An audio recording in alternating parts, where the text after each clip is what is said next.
Jangan sampai malah duit perusahaannya bukan habis untuk ekspansi, habisnya untuk investasi. Nah, kan salah kegunaannya. Betul. Oke, jadi itu yang harus digarisbawahi oleh Anda para pebisnis muda kalau mau memilih instrumen investasi ya, itu sesuaikan dengan profil Anda, sesuaikan dengan goal yang ingin dicapai, dan ingat tipsnya adalah jangan sampai mempengaruhi cash flow dari keuangan bisnis Anda sendiri. Karena cash flow bisnis ini harus dimanfaatkan sebaik mungkin untuk ekspansi ya. Boleh untuk investasi, tapi Anda harus bagi proporsionalnya dengan hitungan yang matang dan juga kembali lagi kepada goal dari bisnis Anda dan juga goal pribadi Anda. Oke, Pak Bernard, lanjut ngobrol tentang keuangan dalam bisnis nih. Apa sih indikator yang bisa menjadi tolak ukur bahwa oh keuangan bisnis saya ini masih oke dan on track? Dan kalau udah mencapai titik ini harus diwaspadai nih berarti. Itu seperti apa, Pak? Keuangan pribadi ya. Untuk pribadi maupun untuk bisnis, Pak. Oke. Kalau untuk pribadi yang perlu kita perhatikan, kita perlu mulai berjaga-jaga kalau misalnya cash flow kita mulai nggak positif, nggak negatif. Nah, kita harus lihat-lihat nih bocor halusnya di mana nih. Sampai cash flow Hmm, dan dievaluasi jangan sampai bocor halusnya kejadian di bulan depan. Dan kita bikin oke. budgetingnya harus lebih benar lagi. Dan biasanya yang dialami lagi oleh anak muda, mereka itu kadang-kadang greedy, memakai dana yang harusnya di apa namanya diinvestasikan, yang harusnya untuk dana darurat malah dipakai untuk investasi, atau kadang investasi pakai pinjaman online. Nah, itu yang perlu Nah, diperhatikan, jangan sampai, pokoknya kalau kita mau investasi kita harus punya cash flow positif dulu. Yang kedua, kita harus punya dana darurat, baru kita boleh investasi. Jangan kebalik-balik urutannya, jangan sampai investasi pakai pinjaman. Nah, kalau untuk UMKM, kira-kira bagaimana? Untuk UMKM yang perlu diperhatikan adalah yang pertama, teman-teman sama, pastikan cash flow yang positif. Pastikan udah ada budget-budget untuk bayar utang, cicilan-cicilan tiap bulan. Udah ada budget untuk pengeluaran. Dan pastikan ada biaya tak terduganya kira-kira berapa yang biasa terjadi dalam bulan-bulan tersebut. Baru nanti ada budget untuk cash flow, untuk dividen tahan, return earnings. Nah, itu harus ada budgetnya tuh. Nah, dari return earnings tersebut baru nanti dibudgetin kira-kira yang bisa diinvestasikan berapa yang nggak dipakai. Dan return earnings oke. itu bisa membuat perusahaan ini misalnya nggak ada apa namanya nggak ada omset karena krisis misalnya, ini bisa tahan berapa lama Ya. tuh dihitung. Nah, baru diinvestasikan seperti itu. Jadi benar-benar sudah ada pos-posnya tersendiri dan yang tadi kunci utamanya adalah cash flow Anda bisa sampai berapa lama nih operasional bisnis tetap berjalan ketika ada sesuatu hal buruk yang nggak pengen kita terjadi tapi harus terpaksa terjadi begitu ya. Ya, Ya betul harus sekali. penuh dengan perhitungan yang matang. Oke, I see Rose. Kalau Anda ada yang mau ditanyakan, selama ini bingung bagaimana mengelola keuangan baik untuk Anda secara pribadi maupun pengelolaan keuangan secara bisnis, boleh langsung ditanyakan ke Pak Bernard di sini melalui kolom komentar yang ada di bawah. Nanti akan saya sampaikan. Jadi harapannya setelah IC Talk malam hari ini, kebingungan Anda itu sudah terjawab oleh Pak Bernard ya. Jadi setelah ini Anda bisa mulai mempraktekkan tips-tips yang diberikan oleh Pak Bernard malam hari ini untuk bisa mulai dilakukan, baik untuk financial freedom bisnis Anda maupun financial freedom secara pribadi, begitu ya. Oke, I see Heroes dan juga Pak Bernard lanjut ngobrol. Nah, kalau lanjut tentang topik kita, gimana sih Pak untuk tips mengelola atau mengalokasikan keuangan bisnis dengan efektif dan juga efisien bagi pengembangan bisnis dan juga operasional bisnisnya sendiri, Pak? Oke, yang paling penting saya udah sampaikan berkali-kali ya. Kalau teman-teman mengelola keuangan pribadi atau mengelola keuangan perusahaan, paling penting adalah budgeting. Jadi misalnya Hmm, tahun ini nih, saya di tahun 2019, pasti akhir tahun saya udah siap-siap. Tahun 2020, kira-kira proyeksi revenue-nya berapa? Tahun ini dibandingkan tahun depan dibandingkan dengan tahun ini. Mau naik berapa persen? Nah, source oke. of growth-nya itu dari produk mana aja? Kalau saya ada dari produk retail equity kah, institusi equity kah, atau dari fixed income, atau dari investment banking. Nah, habis kita define some of code-nya, kita di masing-masing produk itu kita harus punya target. Targetnya dari sisi top line dan bottom line. Dan dari masing-masing produk itu, kita lihat nih kira-kira upside-nya bisa berapa persen. Dan dari situ, kita bisa ukur kira-kira budget untuk cost-nya berapa banyak tahun depan, yang special project berapa, yang recurring berapa. Akhirnya kita nanti dapat kira-kira earnings-nya tahun depan berapa, naik berapa persen dari tahun sebelumnya. Dan kalau saya ketika saya menargetkan pertumbuhan bottom line, terutama dari sisi yang operasional, saya selalu menargetkan double digit growth. Biasanya saya selalu menargetkan lebih dari 20%. Kenapa?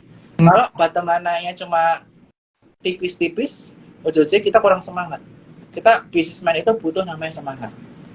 Nah, betul. Waktu itu kita dari tahun 2020 ke 2021, bottom line kita tuh hampir 100%.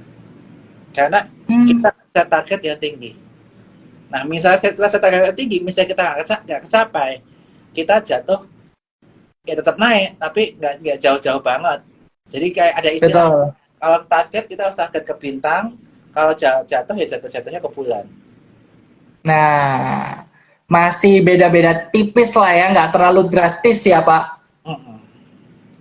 Oke, nah lanjut lagi ketika kita sudah tahu tips-tips basicnya untuk pengelolaan keuangan baik secara individu dan juga bisnis. Selanjutnya gimana Pak agar pengelolaan finansial dalam bisnis kita itu bisa memiliki keuangan yang menarik bagi calon partner atau calon investor untuk bekerja sama dengan kita? Oke, supaya partner itu tertarik bekerja sama dengan kita, misalnya teman-teman di bisnis restoran, F&B, atau bisnis yang lain juga, teman-teman harus punya track record yang bagus dulu. Mustahil kalau teman-teman nggak punya track record, kerja sama orang yang nggak dikenal atau outlier bakal di-approach atau bakal di-approach. Mustahil. That's why yang pertama kita harus punya namanya portofolio. Contohnya, kita ngadain event sama ABCDE. Sebelumnya kita udah punya portofolio dulu. Kalau kita ngadain event, kolaborasinya sukses. Jadi kita udah buktikan kalau branding dari Sukoso kita itu bagus. Nah, setelah kita udah punya branding yang bagus, udah pernah kerjasama. Nah, kerjasama yang pertama itu pasti kita dengan circle kita dulu. Namanya pilot project. Jadi, sama referensi kita lah. Yuk, collab. Nah, habis kita jalan bagus, reputasi yang bagus, buat apa ada, kita udah punya pengalaman, baru kita ajuin proposal ke partner-partner yang lain. Pasti mereka lebih percaya kalau kita udah punya portofolio daripada belum. Nah, habis itu baru kita approach yang lain, gitu. Diawali dengan portofolio yang oke dulu supaya menimbulkan trust ya, menciptakan reputasi yang baik. Oke, nah setelah itu ada tips khusus ketika approach-nya Pak, gimana supaya langsung goal nih kerjasama dengan calon partner atau investor supaya mau kerjasama dengan bisnis kita? Oke, ya tadi itu kita harus punya reputasi yang bagus, track record yang bagus, kemudian kita punya portofolio, dan waktu kita udah punya itu semua, ketika kita mempresentasikan proposal kita ke calon partner tersebut, kita harus memiliki conviction, memiliki confident bahwa kita bisa bekerja sama dengan mereka dengan baik, dan kita harus pikirin kira-kira benefit apa yang bisa mereka dapetin dari kita. Jangan cuma kita mikir what we get, tapi kita harus percaya kita give dulu, baru kita namanya receive. Itu yang saya percaya. Jadi kita tabur dulu bahwa tuh. Jadi kita jangan mikirin bisnis itu semuanya untuk kita dulu. Tapi kita pikir kita bisa give something apa sih ke orang itu, baru kita dapat sesuatu gitu. Oke, jadi kerjasamanya nanti lebih harmonis juga dengan si partner atau investor ini, dan mereka pun ketika bekerja sama dengan kita bisa happy karena kita memiliki sikap dan juga sifat yang seperti itu ya Pak. Betul banget. Oke. Ros, kita baru setengah jalan nih ngobrol sama Pak Bernard, tapi sudah begitu banyak insight yang diberikan oleh Pak Bernard ke kita tentang topik malam hari ini, yaitu tips jitu untuk mencapai financial freedom, khususnya untuk Anda para pebisnis muda. Nah, ini saya mau mengingatkan, 5 orang yang beruntung dan juga bisa share insight-nya di Instagram Story dengan menarik, akan mendapatkan hadiah spesial dari Pak Bernard. Boleh ditunjukkan lagi Pak bukunya, 5 spesial ya untuk Anda. Jadi langsung aja screenshot sesi IC Talk malam hari ini, lalu diupload ke Instagram Story, dituliskan apa aja insight dan juga pencerahan yang diberikan oleh Pak Bernard untuk Anda yang paling ngena selama IC Talk malam hari ini. Lalu di-mention ke @ideacloud.id dan juga @bernardwijaya 17. Nah, nanti kita pilih 5 orang beruntung dengan insight yang menarik dan juga mention 2 akun tadi supaya bisa dapat buku yang ditunjukkan Pak Bernard tadi. Jadi Anda pastikan malam ini bisa share insight-nya ke Instagram Story masing-masing. Oke, Pak Bernard, lanjut ngobrol tentang mencapai financial freedom untuk kita para pebisnis muda. Nah, ini udah mulai masuk intinya nih ya. Boleh Pak di-sharekan gimana sih langkah-langkah yang harus kita lakukan dari awal banget, dari basic, supaya kita bisa mencapai financial freedom. Katakanlah dalam rentang waktu 5-7 tahun ke depan, kita para pebisnis muda ini sudah bisa mencapai financial freedom itu Pak. Boleh di-sharekan langkah-langkahnya. Ya, jadi untuk mencapai financial freedom itu semua butuh proses. Itu yang saya ingin tekankan teman-teman. Jangan teman-teman memiliki mindset pengen cepat kaya, pengen cepat dapat duit cepat. Jangan.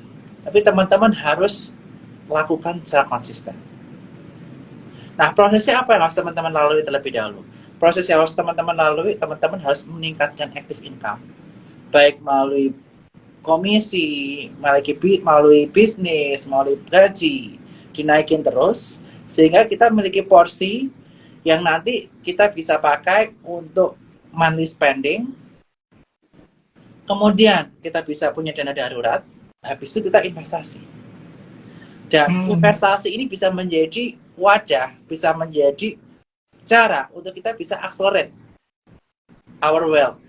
Kalau misalnya deposito kan cuma 45%, tapi kalau misalnya kita bisa misalnya return 15-20% aja setahun, lebih tinggi dari itu akan luar biasa. Nah, setelah teman-teman mempercepat pertumbuhan aset teman-teman, teman-teman juga harus memiliki namanya financial goal. Jadi ketika teman-teman melakukan tadi itu, teman-teman harus punya namanya financial goal. Nah, misalnya nih, teman-teman hidup setahun itu, sebulan itu misalnya cukup 10 juta, misalnya. Kan tiap orang beda-beda. Nah, berarti setahun 120 juta. Berarti teman-teman misalnya deposito itu di angka 4%, teman-teman harus bisa dapat 120 juta setahun. Jadi target teman-teman kurang lebih di angka 2,5 M untuk teman-teman bisa financial freedom. Udah bisa ngabisin 10 juta sebulan. Itu biasanya orang mendefinisikan seperti itu. Nah, tetapi jangan lupa, baik teman-teman punya financial goal lain.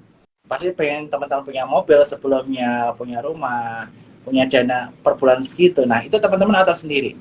Tapi prosesnya tadi 4 tadi, naikin active income, kemudian kelola pengeluaran, dana darurat, baru investasi.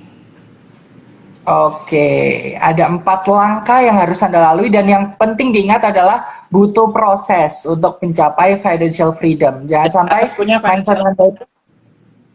Ya, silakan Pak. Dan harus punya financial goal yang saya sampaikan tadi. Oke, siap. Jangan sampai pengen instan begitu ya, tapi harus melalui prosesnya. Nah, kalau kita sudah tahu Pak Bernard langkah-langkahnya, kita juga butuh tahu apa sih sebenarnya yang sering mengganggu, godaan-godaan apa yang muncul dalam proses panjang ini untuk kita mencapai financial freedom. Tantangan terbesarnya apa, lalu juga bagaimana kita sebagai anak muda itu bisa menghadapinya, Pak? Tantangan yang biasa kita temui, yang pertama adalah kaitannya mengenai needs and wants. Banyak orang yang tidak bisa membedakan antara needs and wants. Hingga ujung-ujungnya penghasilan mereka masih pas-pasan, mereka tidak hanya beli needs, tapi wants. Sehingga itu menjadi hambatan mereka untuk melakukan nabung, dana darurat, atau melakukan investasi. Itu yang pertama. Selain karena needs and wants, yang teman-teman bisa perhatikan adalah kaitan mengenai gaya hidup YOLO, you only live once. Banyak anak muda zaman sekarang terjebak dalam gaya hidup YOLO. You only live once banyak salah artikan. Hidup sekali, ya udahlah kita hidup senang-senang aja deh. Kita enjoy hidup dulu lah. Padahal seharusnya kita hidup sekali, kita hidup memaksimalkan talenta kita, menjadi berkat buat orang banyak, bisa mencapai tujuan finansial kita hingga akhirnya kita bisa merayakannya pada akhirnya. Kalau kita bersenang-senang dahulu, kita bersakit-sakit kemudian. Kalau saya better bersakit-sakit dahulu, bersenang-senang kemudian. Di umur 30-an udah enak. Kayak gitu. Nah itu tinggal pilihan di tangan Anda ya. Maunya sekarang happy, tapi di belakangnya menderita, atau saat ini berjuang, tapi nanti 30 ke atas sudah bisa menikmati hidup dengan lebih enak gitu ya. Yes, benar Pak. Oke.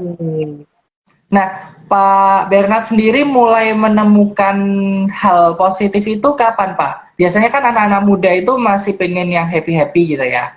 Tapi Pak Bernard sadarnya di titik seperti apa Pak? Kok harus bisa memanfaatkan masa muda sebaik mungkin supaya YOLO yang tadi itu tidak disalahartikan. Kalau pengalaman Pak Bernard sendiri secara pribadi seperti apa? Oke, saya kan tahun 2013 kan baru pertama kali ke Jakarta ya.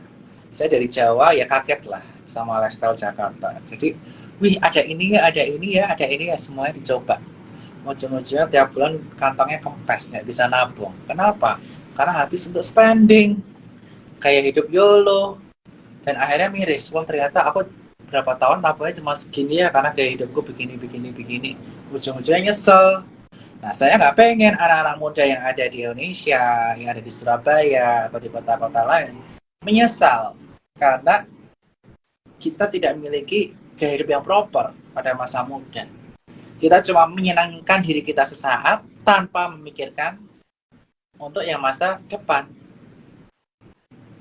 Oleh karena itu, saya ingetin rekan-rekan sekalian, saya memiliki experience ini, akhirnya saya memiliki hati untuk mengempower anak-anak muda, untuk mereka bisa memanage keuangan dengan tepat, sehingga mereka bisa bersakit-sakit dahulu, bersenang-senang kemudian, bisa celebrate their life earlier. Itu kuncinya. Dan celebrate life-nya bisa di usia yang muda. Nah, dengan itu saya merasa menjadi berkat lah buat orang lain. Daripada masa mudanya dihabisin senang-senang doang nggak dapat apa-apa, mending masa mudanya susah dulu, tapi ntar umur kepala 3 udah lebih enak. Itu sih prinsip saya, karena saya pengen berbagi ke orang lain.